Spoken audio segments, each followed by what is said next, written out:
College की जिंदगी ना जाने कितने हाईज और लोज लेकर आती है।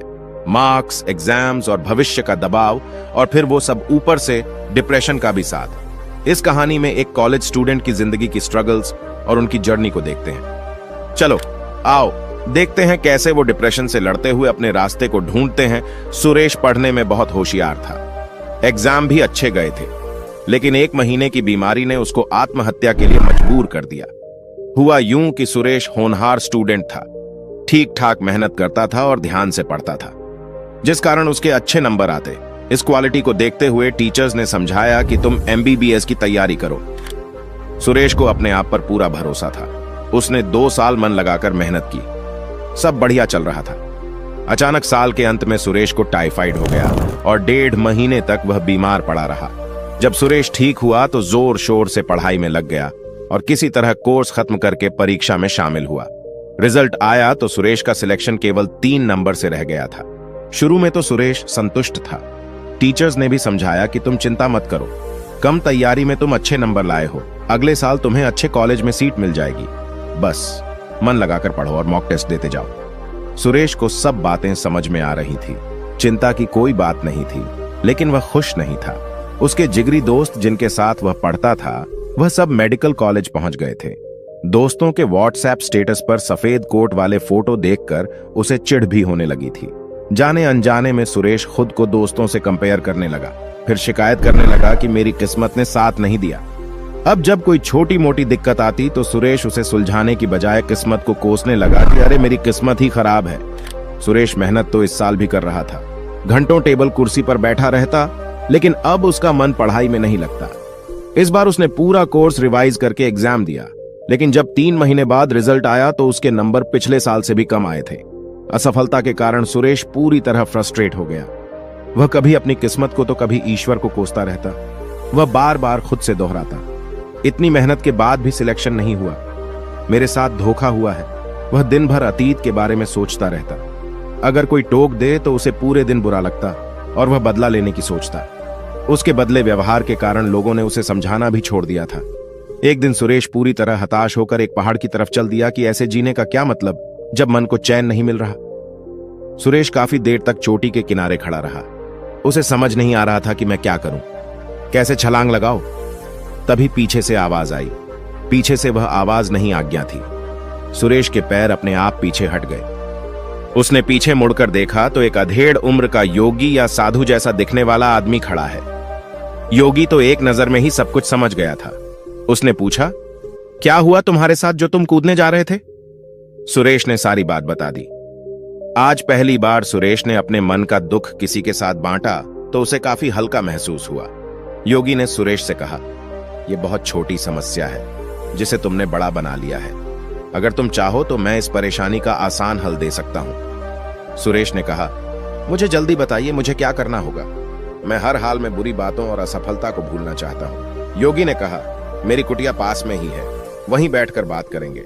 कुटिया के आते ही योगी ने सुरेश को पेड़ के पास बैठाया और अपनी कुटिया के अंदर चले गए। थोड़ी देर बाद योगी बाहर आए। उनके हाथ में एक जलता हुआ दीपक था। उन्होंने सुरेश से बोला, हाथ आगे बढ़ाओ और इस दीपक को पकड़ो। योगी ने सुरेश से पूछा, इस दीपक का वजन कितना होगा?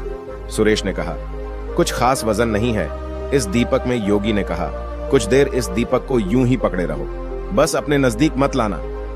कुछ देर में ही सुरेश के हाथ दुखने लगे। योगी ने फिर पूछा, अगर तुम इसी तरह दीपक को 1 घंटा पकड़े रहो तब क्या होगा? सुरेश बोला, ऐसा करने से हाथों में दर्द होने लगेगा। योगी ने कहा, और अगर दीपक को पूरा दिन पकड़े रहो तब क्या होगा? सुरेश ने कहा कि हाथ सुन्न पड़ जाएगा, मांसपेशियों में खिंचाव बढ़ जाएगा। योगी ने कहा, क्या इस दीपक के वजन में कोई अंतर आया है? सुरेश ने कहा, नहीं, दीपक का वजन तो पहले ही जितना है। योगी ने कहा, जैसे दीपक हल्का होने के बावजूद हाथ को चोट पहुंचा सकता है, वैसे ही छोटी मोटी बात, चिंता न करने वाली बात अगर दिन भर पकड़े रहोगे तो भी अपने आप को भयंकर कष्ट में डाल लोगे। योगी ने कहा, जैसे कष्ट से बचने के लिए आपको बस दीपक नीचे रखना है, वैसे ही तुमको अपनी चिंता और शिकायत को नीचे रखना है। तुम्हारी कहानी चिंता, तुलना, शिकायत से लेकर असफलता और फ्रस्ट्रेशन की है। यह सब तुम्हारे पहले विचार के साथ शुरू हुआ जब तुमने सोचा कि मैं पीछे रह गया, और यह विचार बार बार मन में चलता रहा। और ये विचार बार बार मन में चलता रहा। तब इसने तुलना यानी कंपैरिजन का रूप ले लिया। फिर कंपैरिजन ने शिकायत का रूप लिया। जब शिकायत की आदत पड़ गई तो तुम्हारे मन का चैन ही खत्म हो गया। सुरेश ने कहा, यह तो सब मैं समझ रहा हूं, मेरी आदत बन गई है। मैं दिन भर यही सब सोचता रहता हूं। बताइए मैं क्या करूं? योगी कहते हैं कि सबसे पहले इस बात को समझो कि जीवन में कभी न कभी यह हम सबके साथ होता है। हम प्लान बनाते हैं, मेहनत करते हैं, लेकिन वह पूरे नहीं हो पाते। इसमें न किस्मत की गलती है न हमारी, बस हम नए सिरे से दोबारा कोशिश करते हैं। यह सब तुम्हारे साथ छोटी उम्र में हो गया। तुमने ईमानदारी से मेहनत की लेकिन रिजल्ट नहीं मिला। लेकिन अगर तुम इस घटना से सीख लो, शिकायत और नेगेटिव विचारों को छोड़कर अच्छाई देखो और अपने काम में मन लगाओ, तो फिर जीवन में तुम्हें असफलता कभी नहीं रोक पाएगी। सुरेश अब उत्सुक था। उसे समझ में आने लगा कि उसे एक नई स्किल सीखनी है। यह घटना उसके जीवन का एक बड़ा लेसन बन गई। उसने योगी से पूछा, मुझे यह तो समझ आ गया कि पुरानी बातों को बोझ नहीं बनाना है, पर यह सब मैं करूंगा कैसे? योगी ने कहा, हमारा इंसानी दिमाग इस तरह से प्रोग्राम्ड है कि या तो यह धन्यवाद महसूस कर सकता है या फिर चिंता कर सकता है। इसलिए अपने दिमाग को धन्यवाद देना सिखाओ। छोटी छोटी चीजों में अच्छाई देखने की आदत डालो। ऐसा करने से कुछ देर तो तुमको चैन मिलने लगेगा, लेकिन कभी कभी धन्यवाद देने से काम नहीं चलेगा। हर रात सोने से पहले तुम्हारा मन हल्का हो जाना चाहिए। आज के दिन की गलती और दुख कल परेशान नहीं करना चाहिए, तभी जीवन में प्रगति होती है। इसलिए सोने से पहले तुम्हारा मन हल्का होना बहुत जरूरी है। ऐसा करने के लिए हर शाम को वह सभी बातों को लिखना शुरू करो जिनके कारण तुम परेशान थे, और उसके लिए भी धन्यवाद लिख दो। फिर 2 लाइनें लिखो कि आज तुमने क्या अच्छा किया, और 2 लाइनें कल तुम क्या बेहतर कर सकते हो। बस ये 3 चीजें लिखो। इससे मन को सुकून मिलेगा। कल कुछ बेहतर करने की इच्छा होगी। ऐसा करो और चैन से सोने चले जाओ। इस नाइट रूटीन को अपने जीवन में प्राथमिकता दूं। ऐसा करने से तुम हमेशा हल्के मुस्कुराते बने रहोगे, हमेशा मन लगाकर काम करोगे, और कोई भी बड़ा हादसा या रुकावट तुम्हें परेशान नहीं कर पाएगी। सुरेश आज बहुत खुश था। उसे लगा कि मैं 2 साल फेल नहीं हुआ, बल्कि मुझे जीवन का अमूल्य लेसन मिला है।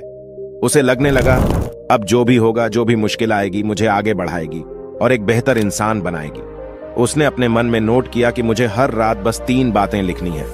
आज के दिन की परेशानी के लिए धन्यवाद देना है, आज क्या अच्छा किया और कल एक के दिन की परेशानी के लिए धन्यवाद देना है, आज क्या अच्छा किया और कल एक चीज क्या अच्छी कर सकता हूं, और इन 3 बातों को अपने जीवन में अमल करना है। दोस्तों, अगर आपको यह वीडियो पसंद आया तो देखिए, हमारी यह वीडियो जो आपको हर काम में ध्यान कैसे ढूंढना है यह सिखा देगी, और हमसे जुड़ने के लिए सब्सक्राइब करिए। तब तक के लिए आपका दिल से आभार चाहता हूं।